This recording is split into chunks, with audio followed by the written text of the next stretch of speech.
Okay, so we're about to take a phone call where you're going to hear me talk about negotiating strategy on a distressed property in an outlying county that I serve. It's in Floyd County. It's a farm with a rundown home on it that's really not livable, and we're going to talk about strategies around how he's going to acquire this home or this property for the best rate possible. And he is leaning on me for my expertise, and you'll hear me give my best strategies around how we're going to talk them down into a range that he's going to be happy to pay. So here's that phone call. Good, you doing okay? It's been a crazy day. I'm sorry for the delay. Okay, what would you like to offer on that property? Okay, so we're gonna put a $250,000 offer in, and then we're gonna kind of play hardball and say that's pretty much where you are right now, and just kind of get them to know that you're willing to come to the table, but not really looking to budge any. Like, that's your price, and if they want to take it, they can take it. And if they're trying to play ball with you, you're not really looking to play ball. You're just looking to pay that price.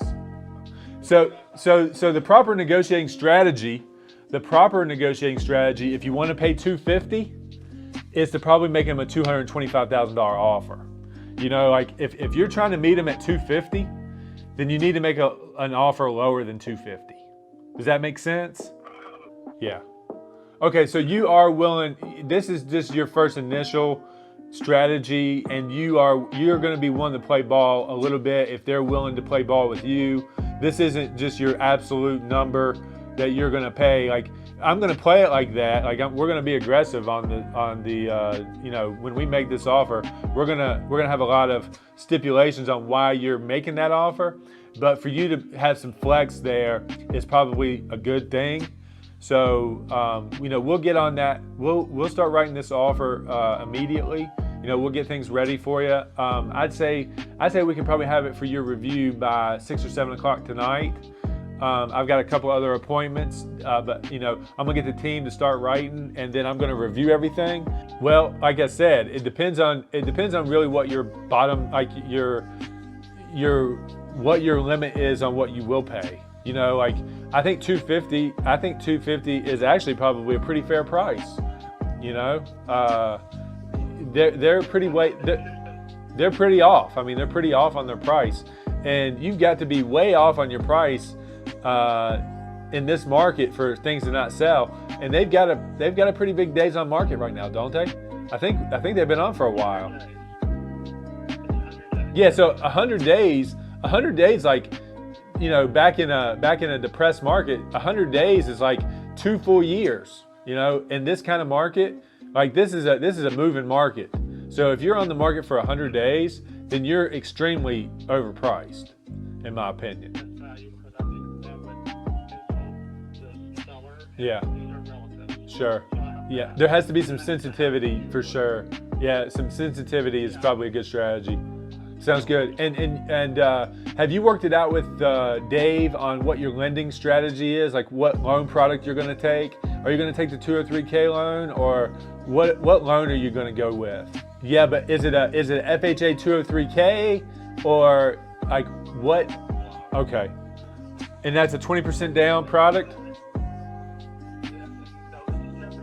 Okay, 10% down. Yeah, exactly. And then that'll cost you 25%. So then you'll be way out of the ballpark. Okay, Ed, we'll get started for you, okay? Okay, thank you. I look forward to hearing from you. Okay, bye-bye. Okay, so the phone call we just had, you heard us talk about strategy. You heard that we're going to be writing an offer for this gentleman, and that we're going really low. And there's room for something like that if you've been on the market for 100 days. 100 days in this type of market, you heard me say it on the phone call, it's like 2 years back, in 08.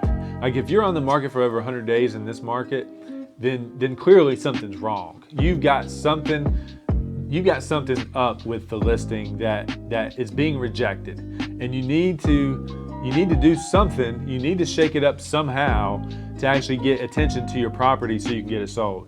The listing, the MLS listing, the sign up is not enough. You've got to keep heads turning to make things happen, or you get things like this happen to you. You get an extremely low ball offer that's just the last guy in line. No one else wanted your product, and now we're here and we're going to try to take advantage of you not having anybody else in line. So it's a complete demand issue.